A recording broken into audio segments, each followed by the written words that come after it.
Welcome to your weekly energy report for the week of May 3rd through the 9th, 2021. The reason I'm speaking to you in my air hostess voice is because I am extremely irritable. Yesterday I recorded this weekly and I uploaded it, and there may even be a couple of people who saw it. And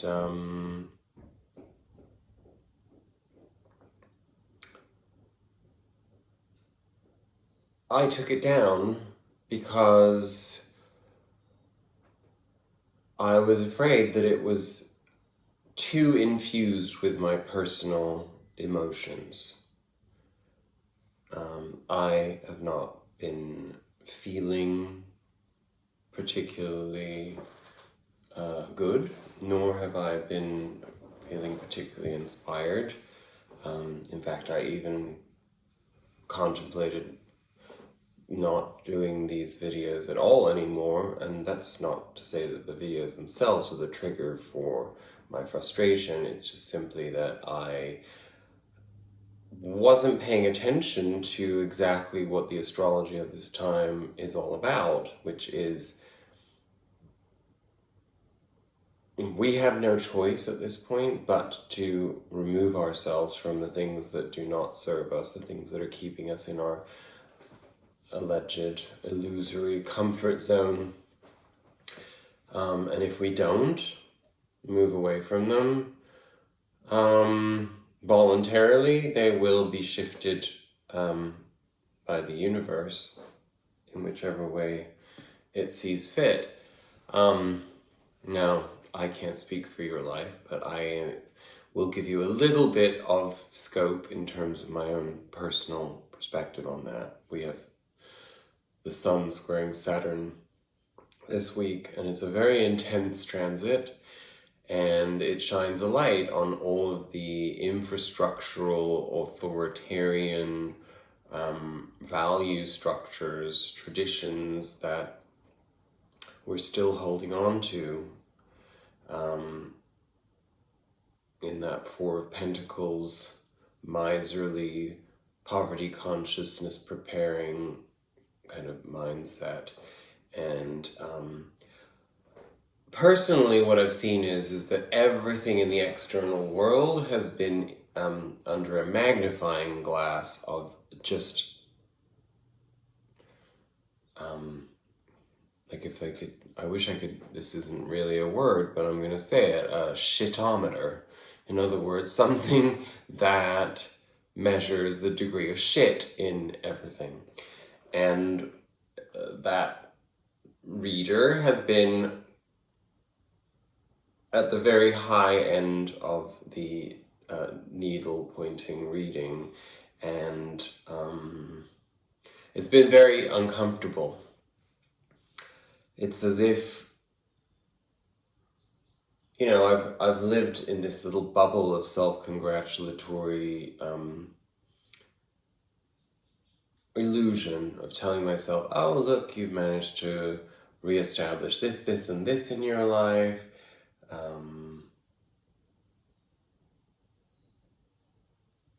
I wouldn't say that I've been particularly self-congratulatory about it, but there has been a sense of false satisfaction in that. And the fact of the matter is that I don't like anything about my life.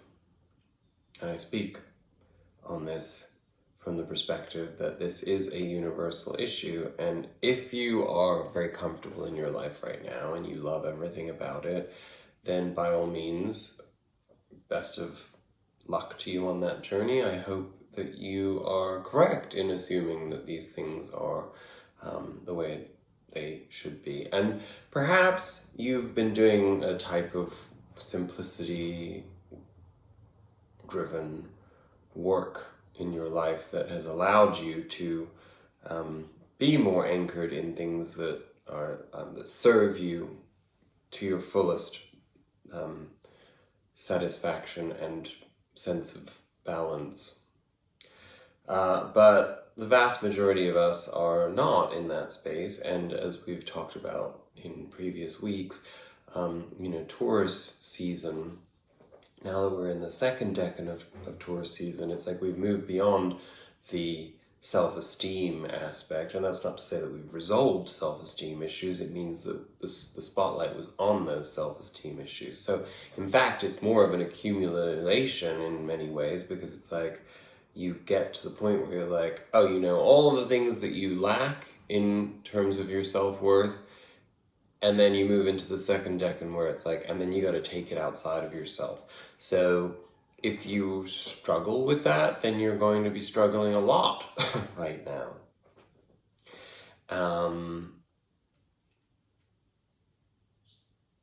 And of course, we can all walk through life with our rose-tinted glasses on, telling ourselves that all it comes down to is how we perceive ourselves, to take ourselves outside of the 3D matrix driven poverty consciousness that makes us all feel inadequate. But, you know, again, as I said before, the ultimate dilemma is that we live in this material world, and we have to figure out how to navigate it without falling into delusion, without living in total dishonesty with ourselves. And that requires being quite brave to be able to face the enormous chasm of discomfort based on insecurity, because that's been coming up a lot for me lately. It's like, when I say lately, I mean in the last week, where it's like, what is your sense of security? What do you base that upon? And what part of it is real? And then there's a lot of self-questioning in that, of course, too. It's like, have I made the right choices? How will I ever, you know, how will I nurture myself and take care of myself in 30 years' time? Again, these questions are based off of an idea that we would even have a world that's recognizable to us to live within. And I suppose it might seem like a gamble, but when I'm clear, I have a strong understanding that there's no point in planning, because the volatility of this time and the years ahead are going to reshape our entire reality. So,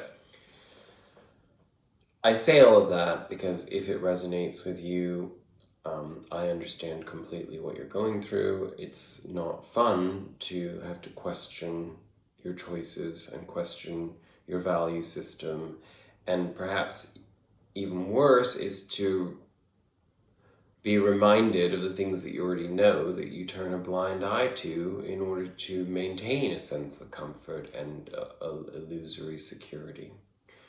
That seems to be what Saturn and the Sun have in mind for us. Now next month, it will be Uranus squaring the Sun, or Saturn, both. And,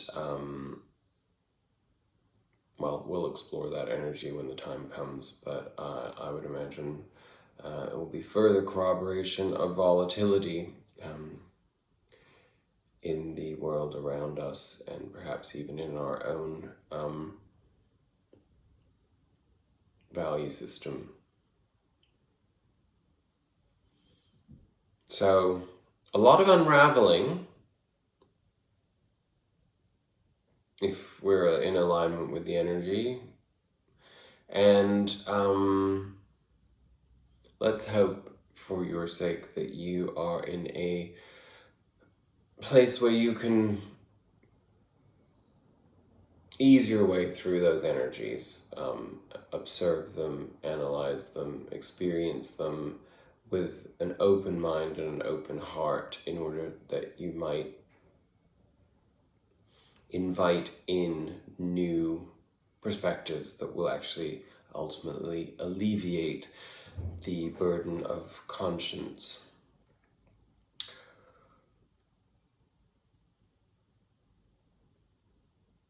Jupiter and Mercury will also be squaring this coming week.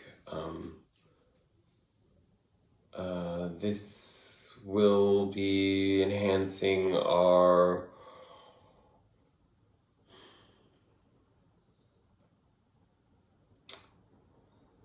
difficulties in communication, the parts of ourselves that struggle with finding the right way to be truthful, delivering our authentic message in ways that are appealing to other people.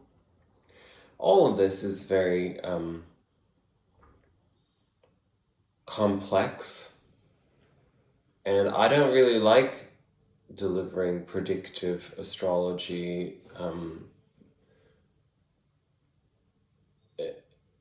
in a fatalistic way. So it's more of a warning that we can all take heed of, to remember the 4 agreements, in particular, be impeccable with your word. In other words, process what you have to say before you say it. Understand the economy of language, and understand the power of language, because Jupiter really emphasizes that side of it. In other words, if you are saying the wrong thing, then it will be blown out of proportion. If you communicate in good conscience, you will find that there are great benefits to that. Of course, a lot of what we're also experiencing is the aftermath of that full moon in Scorpio, and I will briefly speak on that, because I think many of us thought that the full moon in Scorpio would bring some type of clarity and resolution, when in fact what it did was it shone a light on just how painful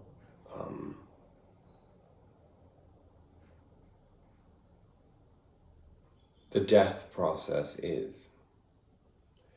And that can be literal. In many ways it was for several people. And in other ways it was the death of, it was almost like the final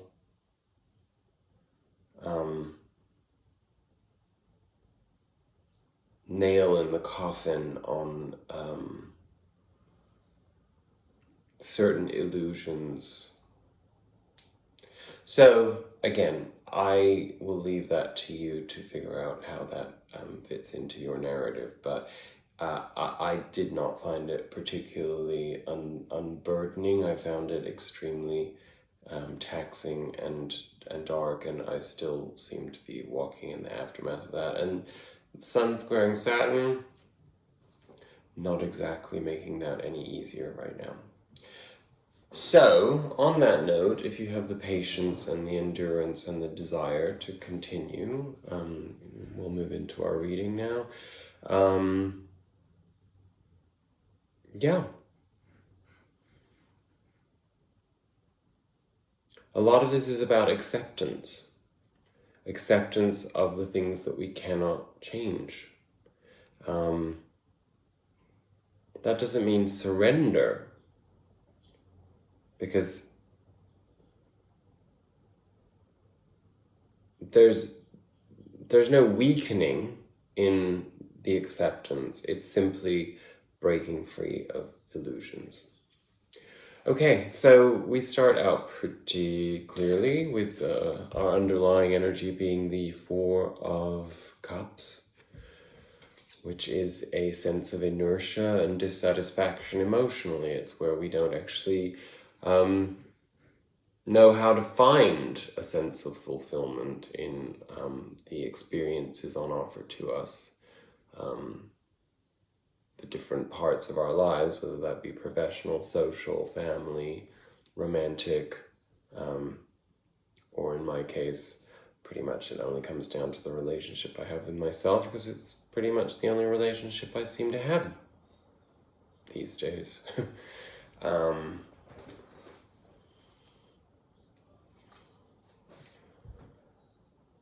The Two of Pentacles is the clarifier on that, explaining to us exactly why there is this sense of dissatisfaction and inertia. And that is, again, comes down to the age-old dilemma of the juggling of two realities. And, of course, I don't really see how we can forego that dilemma until our infrastructure collapses, because the reality is that in order to keep surviving in the economy that we live in, we have to keep one foot in the shit of the 3D matrix. And I will put forth that, I've been accused by somebody recently, a very annoying person, who is a total Pollyanna and, literally walks through life thinking that everything is about manifesting for her own gain. And it's funny because when you hear people use certain terms all the time, you know that it's also, it's indicative of where their problems lie. Now, I own my problems, but this person speaks of spiritual bypassing all the time in terms of behaviors outside of herself, but it's like, literally, she is probably the biggest offender of that. And again, it's really not somebody who's particularly important in my life, but this person finds it very satisfying to point out to me that I am negative, pessimistic. She practically implies nihilism in my approach to spirituality. I presume if you're watching me, then you don't see it that way. You see the fact that there is some value in being truthful about things without sugarcoating them. And it was triggering for me to be put in that light, because I'm just real. I'm just honest. And I understand that we can change our energetic flow, but, the idea isn't just to avoid turning over the uncomfortable stones. You gotta clear it all out. Then, when you're done with that, you can sit back and put on your rose-tinted glasses. But until then,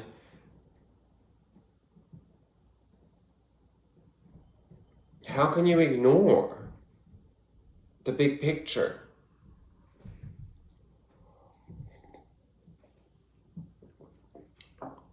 Sure, don't sweat the small stuff. I don't most of the time. But if you're not sweating the big stuff either, then you just don't have it. You're not conscious.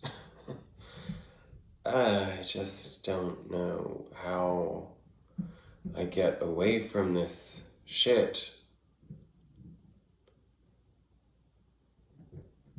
The reading will enlighten us. Okay, in our past, well, there's that full moon in Scorpio for us. And what was that shining a light on? To give us a little bit more clarification, we get the Nine of Cups. And of course, what this is telling us is that it's really about, the Nine of Cups is interesting because the Nine of Cups is not entirely dissimilar to the Four of Cups, because what the implication is that it's a plateau, it's a comfort zone, it's where we,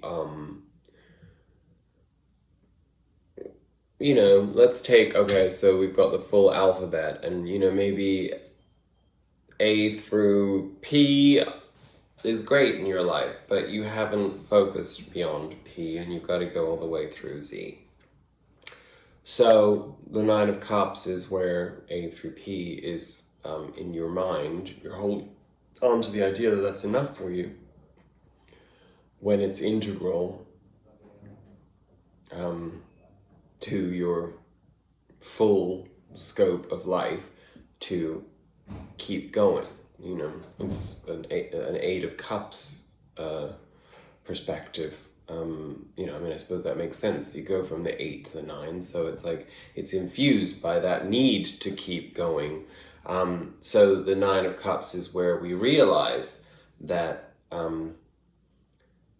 even though we've walked away from those experiences and those emotional constructs that we were attached to, in order to have a bigger experience of life,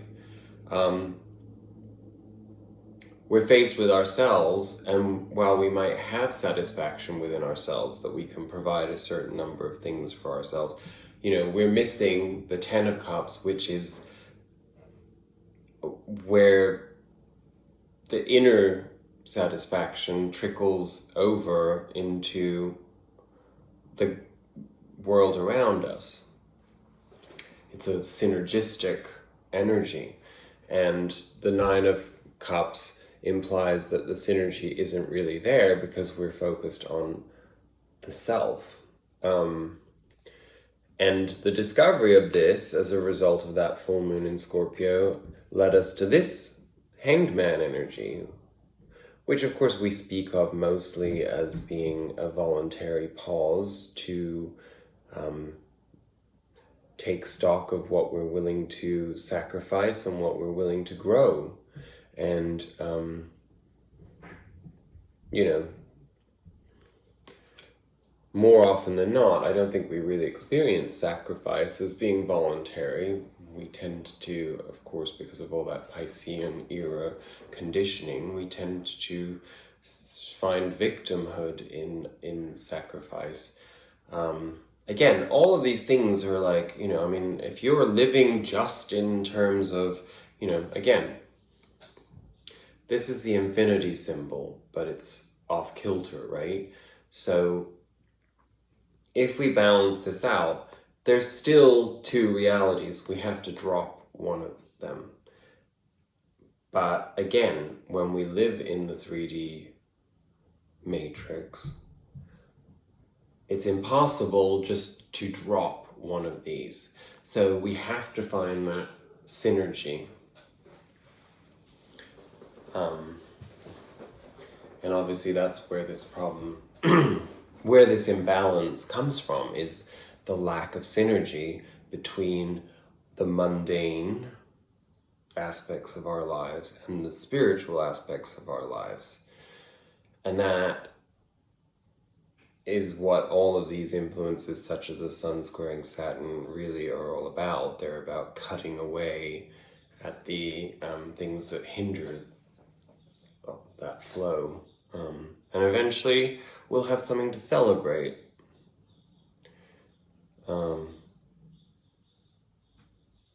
We always have something to celebrate, right? But we do have to sometimes go through these moments where we pull back from that to understand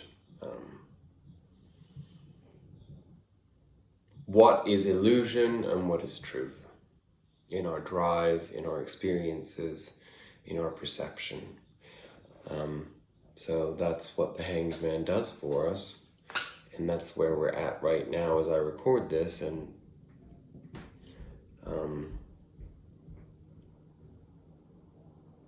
it's a lonely place to be.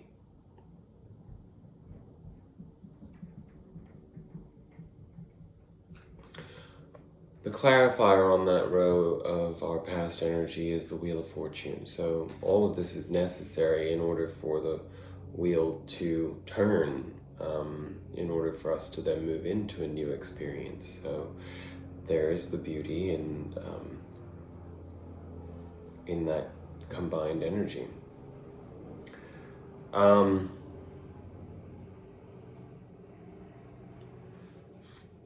In our present, we have the Knight of Cups, we have the Four of Wands, and we have the Hierophant. So, putting these together, the Knight of Cups perhaps represents us. What it is it's like an awakening of our heart energy to a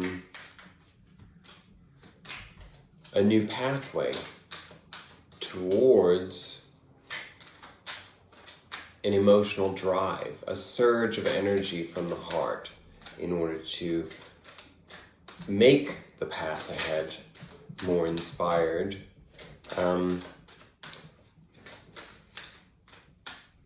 Because this is really what I do is evolutionary astrology and tarot, not mundane. I always see the court cards as being representations of the self, but of course they can also come from outside of us. So for some people, it could be an influx of that energy from somebody else or from a situation. But it is an emotional awakening that sort of puts a little bit of a spark back into the equation. We don't get a clarifier on that. The Four of Wands is all about foundations. Again, the fours, because we have the Four of Cups as our underlying energy too. The fours are a pause. They're where we, it's where the sum total of the parts. So if we look at that, we've had the Ace of Wands, the divine inspiration, the Two of Wands, which is finding the choice of what it is that we want, and then pursuing one or the other. And then the Hierophant is all about the infrastructure. That is very Saturnian. It's like the, the traditions, the structure, the zealotry, religiosity, authoritarianism, as we often speak of, but also authority, because sometimes authority fits, So looking at this together, it's sort of like, what drives, this is the question of the week, what drives our belonging, our sense of belonging to the infrastructural values in our lives? What is the motivation for them? Does the motivation come from the heart, or does it come, are we in a world of cups, but focusing on it from an earthly pentacle perspective? Because if we are looking at it from the pentacle perspective, there's going to be a lack of inspiration there, which may be why we need that pause at the Four of Wands to understand, okay, so the foundations I'm building for myself, the foundations that I have in my life, what purpose do they serve? Are they holding me back at this point? Are they sound enough for me to build upon? Do they put me into submission to authority outside of myself? And our clarifier on that row is the Justice card. So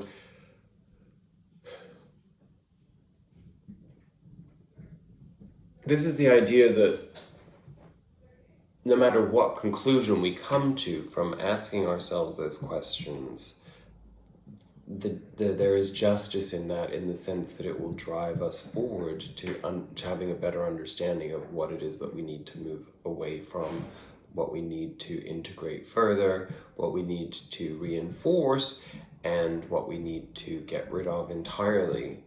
It is one of those weeks where that is going to be at the forefront of our experiences. the outcoming being about balance, which makes perfect sense. If the problem of our underlying energy is the Two of Pentacles, the imbalances, then in our present, anything that we're experiencing as a challenge or as a reinforcement is about coming into balance, the scales of justice. The scales of justice are always about finding balance between authority and freedom, right? Our future energy. We have the Emperor, the Tower, and the Magician. Interesting combination there, and I will take a clarifier on the Tower, but it may be, and I would say that this is a strong possibility, that we discover that what doesn't serve us in our foundations and our environment is really about where we project authority. In other words, the authority figures in our lives are what's problematic for us. And that can also be within ourselves, what we feel we rule over in our lives. This is extremely, this can restrict us enormously when we are so focused on control, and it looks to me as though we're probably in for a week through this square energy of Saturn and the Sun, where there will be an unraveling of those false authority constructs and narratives. And I'm not sure where I would put this, but the Five of Cups just came up, and this did actually figure very heavily in yesterday's reading. And the wake-up call seems to be for us to turn ourselves away from the past entirely at this moment in time. We have to move beyond that. Otherwise, that Tower is going to be very painful.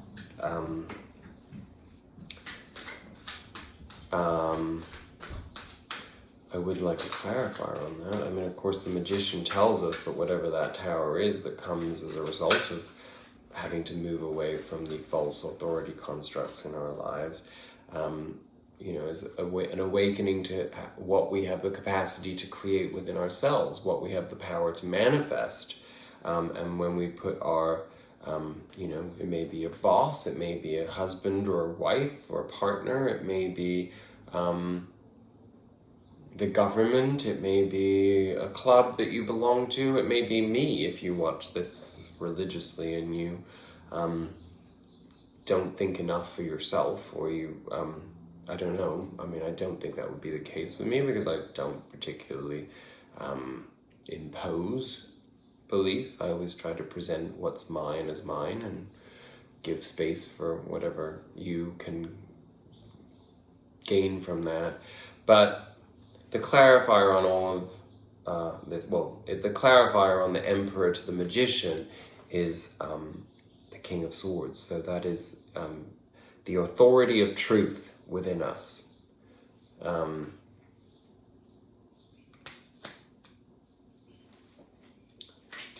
It's about self-knowledge and self-empowerment over the imposition of somebody else's dogmatic approach to life.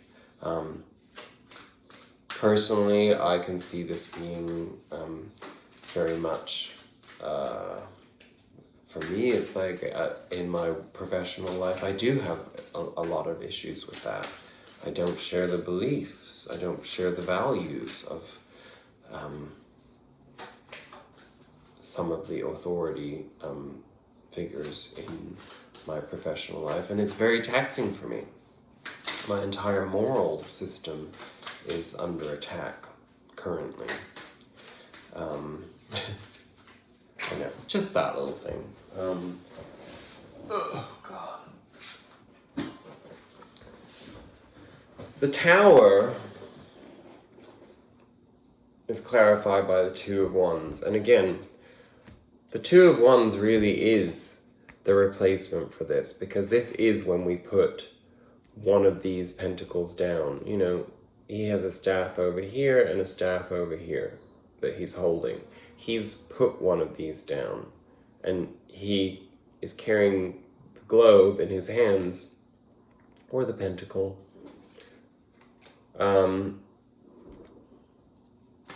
Or the Wheel of Fortune. I mean, we have to look in tarot at like symbology, you know, circles imply, you know, the cyclical nature of life, but they also signal change in the infinite flow. And so the Tower energy, again, doesn't have to be a violent collapse of any kind. It can simply be an extreme clarification on what it is that we believe in, what inspires us, and what we need to do in order to move forward in an informed, driven, love laden manner. And you know, the reading that I discarded yesterday was very much about love force. When I say love force, I put that forth in that way specifically because I do not want the focus to be on romantic partnering, because it's just not the kind of reader that I am. But this is the minor arcana version of the Lovers. So it's about making the choice that resonates the most with our heart. It's the Tower energy. Again, I do sense intuitively that this is very much an inner tower, not an outer tower. But of course, you know, the inner tower leads to a sort of controlled demolition of sorts, right? I mean, that's where we want it to happen, is inside, so that when we, you know, make a move, we're doing it from a place where we've got our ducks in a row internally. But it's a big leap of faith on many levels. It's understanding, okay, this makes me unhappy. This is not fulfilling for me. I might not be able to turn my back on it overnight. I might not be able to eliminate it from my life overnight. But when I've recognized it as being the problem, I don't have to give space to it beyond requirement. That is what the Magician energy is all about. It's having that understanding in our authority of our own truth and our own knowledge, that we have the power to manifest.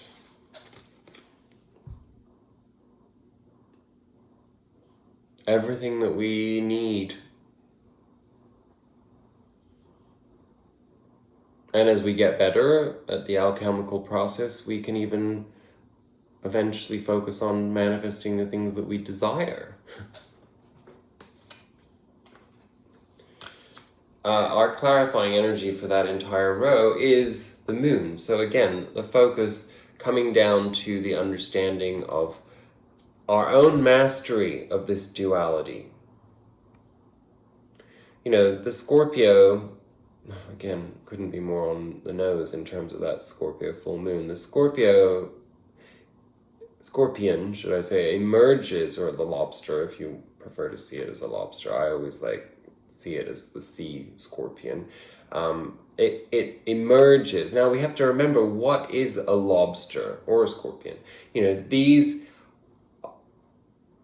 they have to lose, you know, they keep growing, but they have to lose their shell in order to grow. This is a voluntary emergence from the dark waters of the subconscious mind, facing the power of the moon and coming to temper this process between this wild side and or should I say that's tame, well, as I'm pointing, the tame side, and the dog and the wolf. This is, what path do we choose? We surrender to the power of intuition in order to grow. And this takes place between two towers. So it's the message could be seen as, the path exists to circumvent the tower moments entirely if we are willing to surrender to intuition, high priestess energy, to our inner knowingness, not to be clouded by everything that's going on in the outside world. Not to be clouded by our insecurities that's what's coming through to me right now. And I can certainly speak on that. Insecurity has been extraordinarily potent in my life recently. In fact, another part of the driving force of why I took the video down from yesterday was because I filmed it in a different location, and I hadn't paid any attention to the setup, and the lighting was just awful, and I couldn't stand looking at myself even, that's how bad it was, like when I was editing. And so today I'm just going all out, like as I am. Like, I literally rolled out of bed. I have brushed my teeth and had a cup of tea, but other than that, not much else is going on there, so you get exactly what you see. It's just, there's nothing I can do about this.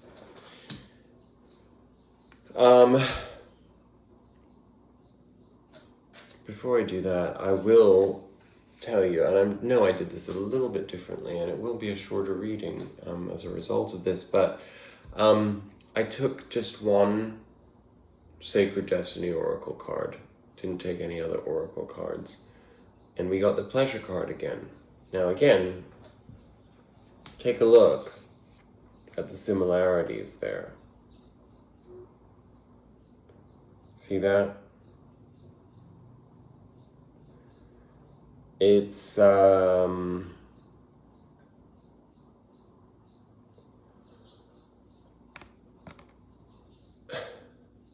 think it's important to understand that what this is telling us is this, as we move on to this path that's driven by intuition,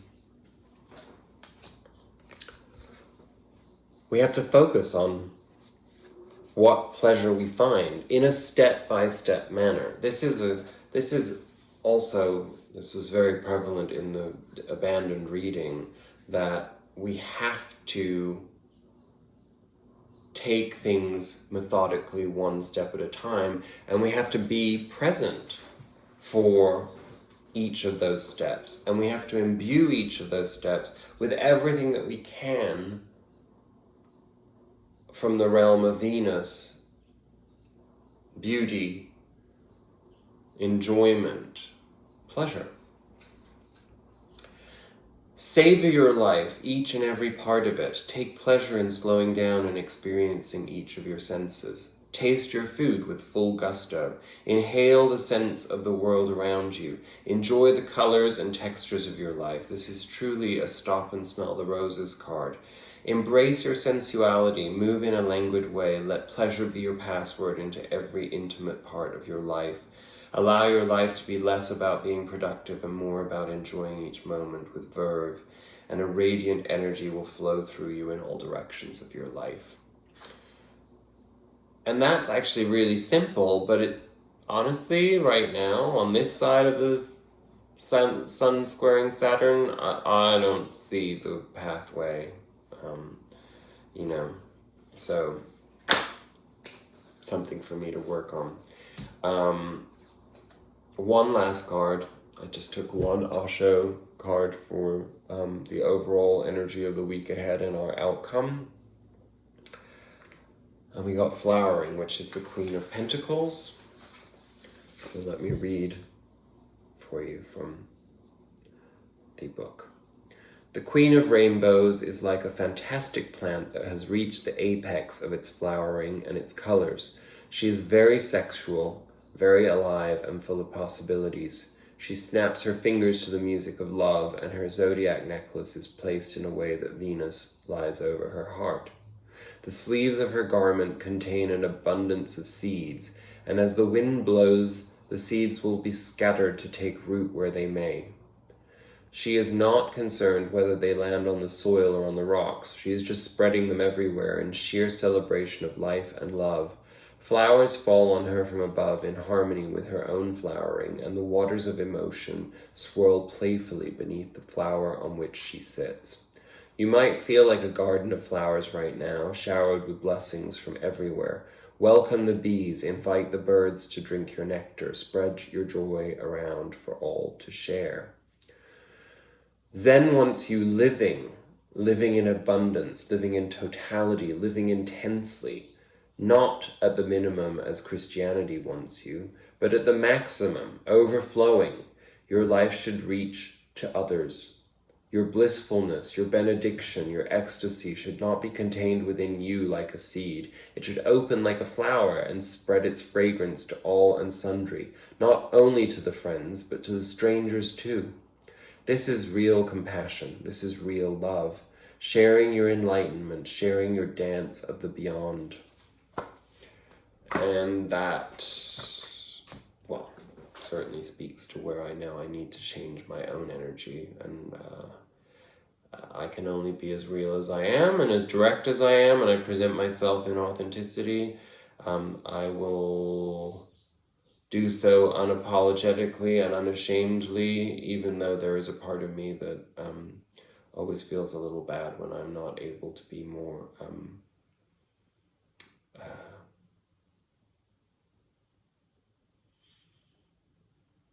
I don't even know what the word is, upbeat. In any case, I have delivered this message. I hope it serves you. I hope the week ahead is fruitful, and I look forward to being at the other end of this week and being in full understanding of that flowering message. May you find as much pleasure to infuse your journey with along the way this week. Namaste.